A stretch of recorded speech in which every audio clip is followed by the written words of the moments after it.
So are you ready to come with me on a tour of one of my favorite neighborhoods in Grand Blanc, Warwick Hills? Come on, let's get started. So here we are at Warwick Hills Country Club. That is the clubhouse right up there. To the right, you've got swimming pool, clay tennis courts, bocce, all kinds of fun going on here. Now, if anybody can be a member of Warwick. I think you just have to be, have another member refer you or some kind of a thing, but that may not even be true. You can join if you can afford it, that's for sure. A social membership at Warwick Hills probably costs around $2,500 to $3,000 a year, and there is like a monthly amount that you need to spend in the restaurant as well. But that's not really hard to do, because I do believe it includes alcohol. So as you can see up here, you can see where the tennis courts are, the swimming. Of course, we have a lifeguard. I'm turning the corner here to go into the neighborhood. Do you see that big church across the street? There's a cool story about that church. That was built, I don't know, 20-something years ago. And they actually sold a house that had been sitting there forever for like $1, and then the people moved it down the street into the Warwick Hills neighborhood, and I'll show you where that's at as we go on our tour. So here we are leaving the country club. We're going to go down Burning Tree. Burning Tree kind of encircles the majority of the neighborhood. All of the streets in this neighborhood are named after golf clubs all around the United States. The Plantation, Burning Tree, Woodmont, Rolling Green, Oakmont, Inverness, all of them. Now this house right here that you're seeing, the white one with the black roof, was built, I want to say like during the pandemic in 2020. It was held up for a little bit, but it did sell a couple of years later for $1.3 million. And here on the right side of the course, we have the driving range, which also doubles as the neighborhood sledding hill, because it's got a pretty steep little embankment there in the winter months. So now we're actually turned east on Oakmont, excuse me, east. Now we have turned east on Burning Tree. And to the right here, you're going to see it's a little bit newer built home for this neighborhood. This is the one, I believe this house burned some years back and was rebuilt. So some history about Warwick Hills. Back in 1955, the Flint Golf Club was going strong, and it had so many members that the amenities were very overcrowded, and several gentlemen decided to investigate another place to put another golf course to help meet the demand in the Flint area. So these gentlemen found what used to be a farm, which is where this neighborhood sits now, and they sold shares in it for $2,500 each. And the lots that were in this neighborhood then were sold at $300 each, which is pretty crazy. And considering the cost now, they actually established the neighborhood or the golf course in 1955. The course, they started playing, I believe, in 1957. And then from there, people started to build in the neighborhood.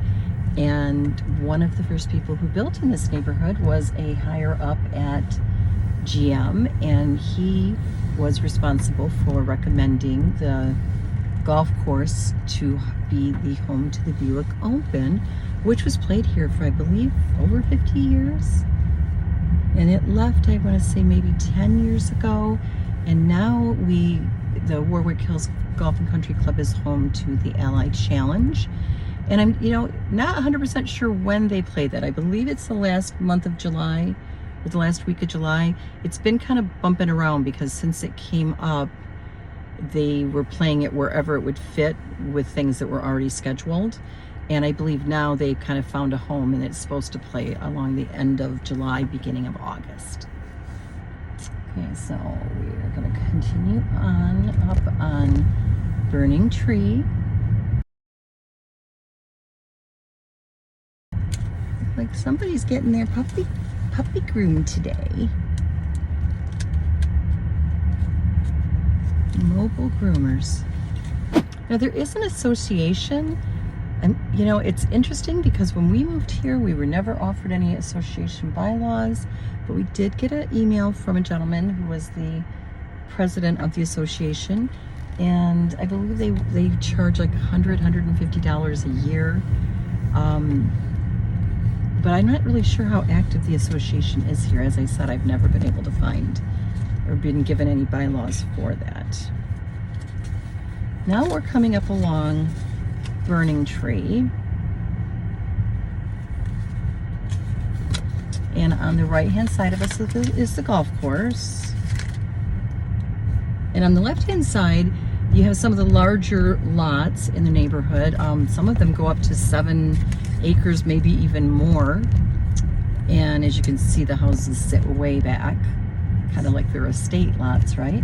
And then to the right here, as we're kind of coming up this hill and around the curve, you can see the first glimpses of the golf course. And it really is truly beautiful. Now, there's a house right here on your left. You see the for sale sign. That house just sold for around $700,000. Hasn't closed yet, so I'm not sure of the exact amount. But homes in this neighborhood probably start around $350, and they can go into the millions depending on where your lot is, how big it is, how big your home is, etc. Obviously, homes that are on the golf course are actually going to be a little bit more expensive, just like if you buy a lakefront home. And the homes that are not on the golf course are a little less, but not always a lot less. Just depends again on the lot and the size and the type of house, I suppose. So we're coming up along Burning Tree. Once again, I'm going to take you up here to this next street, and we're going to turn around because I want to come back and show you this really beautiful house and neighborhood. So now we are on Wingfoot. We're just cruising on down the road here. Now, as you can see, there's a lot of different home styles in this neighborhood. Anywhere from new mid-century modern to colonial, Greek revival. You name it, it's here. And most of these homes were custom built by the previous owners, so they do have a lot of cool amenities in them. There's a house coming up right here on the right. I showed it a few years ago. The pool in the back literally reminds me of a Chanel commercial. It's so gorgeous. And my clients loved the home. And the inside of it was pretty amazing too. It had a huge ballroom. So now we are coming down, this is Woodmont. And there have been a couple homes right back on this street that's sold. Homes don't last very long here.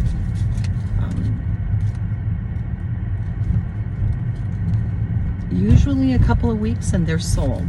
Many people buy these homes and restore them, remodel them inside because they were built back like in the 70s.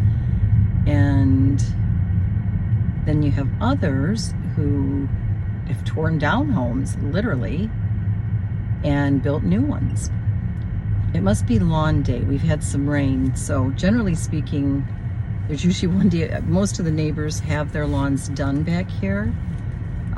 They just don't do their own yard. I think we might be the only people, and that's because my husband's kind of a control freak.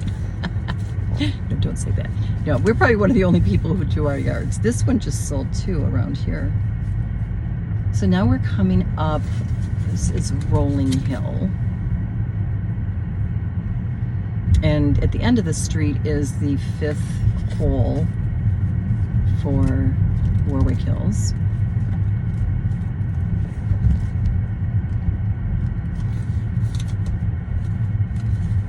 And one of my very favorite houses is, you can probably see it here on the right, the red. I'm going to turn here just so I can give you a really nice view of their lot.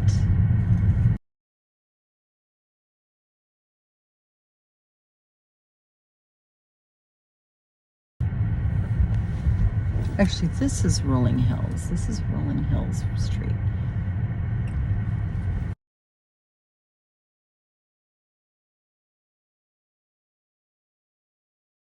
Right ahead of us there, you got some golfers. It is something that if you live in this neighborhood, you are going to have to get used to, is almost everybody has a golf cart and almost everybody has a golf cart garage. Now here's that house that I was talking about, the red house with the cool fountain, and such a lovely place, right? Look at that.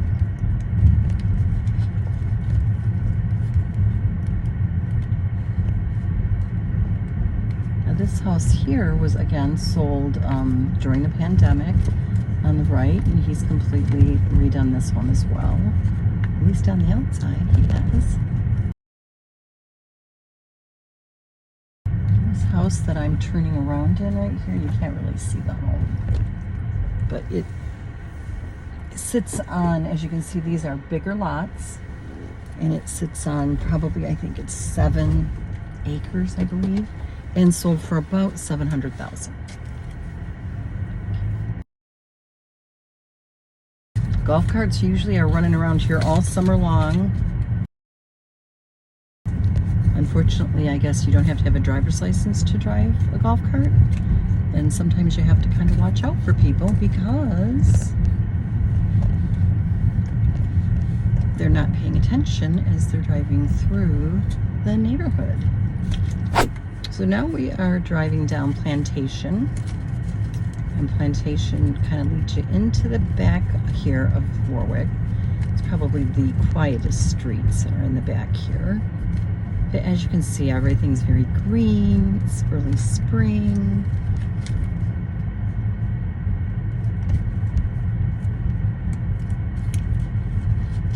As I mentioned, many people have their yards professionally done, landscaped, mowed, etc. in this area. So on certain days of the week, you do get it's kind of like dueling lawnmowers out here, but it's usually pretty quick. As you can see, they've got pretty big rigs out here.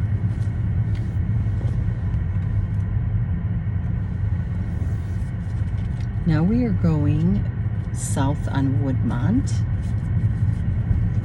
and this house right up here on the hill just sold.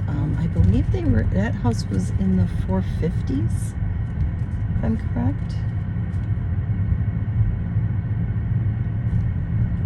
And it sold fairly quickly, so I have to imagine they got pretty close to what they were asking for it. Now right up ahead of us, you see a really great example of a mid-century modern. Can you imagine the view they have out the back there? And this house directly next to it, this white one, I actually showed that to some clients of mine a few years back, about 10 years ago. It was for sale. And it has the most beautiful pool. It truly is such a gorgeous pool.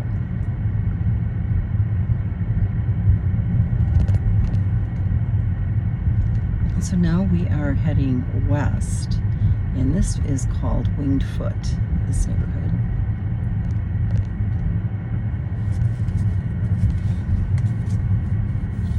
Trick-or-treating is kind of different in this neighborhood. I've been here, let's see, most of the neighbors will gather, with their golf carts, and the kids will take off, and then the parents kind of follow in their golf carts with their warm beverages. And it's interesting to me because most of the kids will go through like in a big group. I get bombarded, and then all of a sudden I'm just making sure I'm not pulling out in front of anybody here. We get bombarded by trick-or-treaters in the very beginning, and then it's kind of hit and miss from that point. But they are pretty good sized lots. Most of the lots in this neighborhood are half an acre. Many of these homes that are sitting on the golf course are on more than one lot, just sheerly from the size of them. And as I'd mentioned before, you have all types of homes. You can see here we have mid-century modern, we have newer colonial styles, we have Cape Cods. Up here on the right, you're going to see one that's kind of an Art Deco. We have contemporary homes. Many of the people who purchased these homes are redoing them, completely restoring them now, because they were built back in the 70s. I'm sure they needed a good update.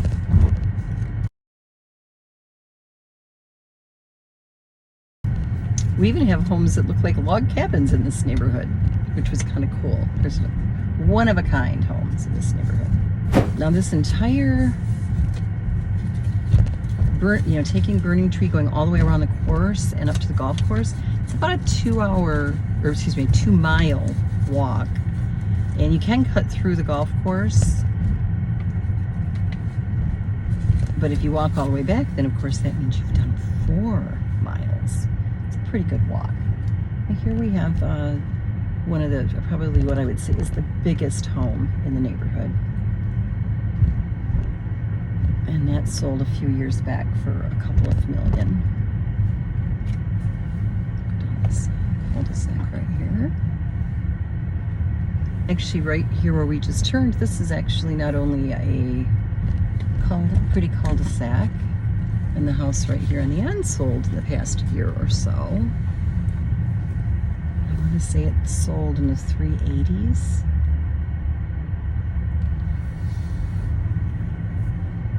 But this right at this corner is where the bus picks up for the middle schoolers and the high schoolers. If your kids ride the bus. There are a few until they get their driver's license that still do. So now we are pulling back out onto Burning Tree. You're going to see some really good examples of the mid-century modern style homes that are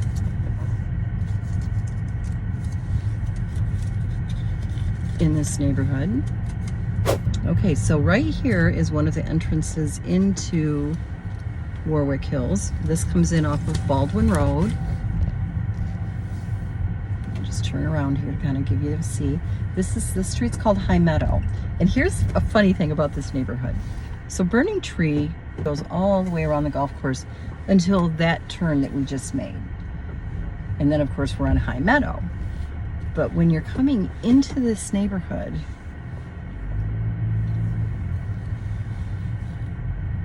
to my right is Burning Tree, and to my left is Coral Ridge. And Coral Ridge is going to continue on. It's kind of strange. Stay with me here until we get down to this white mailbox up around the corner. And it's going to change names again. I always laugh. I always joke that they forgot about naming the streets different names. And then they got to like the last mile or 3/4 of a mile of the neighborhood, and they had to throw all the names in there, so the streets changed names like 4 times out here. But it can be a little confusing when you've got guests coming. So see this little this kind of white mailbox right here? Okay, this is where Oakmont Drive starts. So you just kind of round the curve, and we are now on Oakmont Drive. Now Oakmont Drive runs along like the whole 1415 of Warwick Hills Golf Course. Many of these homes over here on the right hand side are on major, really big lots and double lots. This is a really nice contemporary mid-century modern style home here on the right that is definitely on a couple of acres. And then this house right here was bought about 4 years ago and completely renovated by the new owners. And the house directly next door to them was once a colonial in similar style, but they tore it down and put in this beautiful contemporary, maybe it's got a Frank Lloyd Wright type of style to it. But I love all the different styles of homes here. Now remember I told you about that house that was moved? We're coming up on it right now. I'm hoping you'll get a good picture of it, but I'll make sure that there is one in here. So as you get to the end of Oakmont here, there are some condos.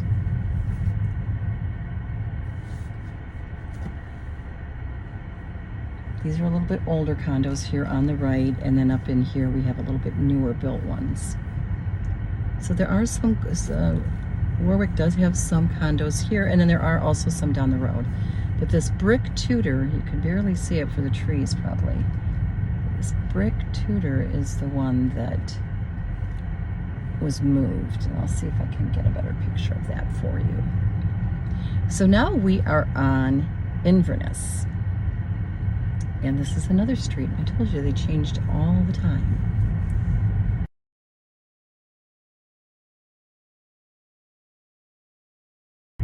And now we are coming up on Deepdale. And this is another exit out to Saginaw Street, to Grand Blanc. You're probably about 1.5 miles from downtown here. So everything's pretty close. And this is actually where you can be picked up, another bus stop that they have. They kind of change them though, depending on how many kids come in. I know some of my friends said that their kids started on one bus and then they moved them over to the other bus stop because it was better. Hi, thank you so much for joining me today on my Warwick Hills neighborhood tour. Remember, if you enjoyed this video and found value in it, please hit like and subscribe. And if you have any comments or suggestions, I'd love for you to drop those in the comments below. See you next time.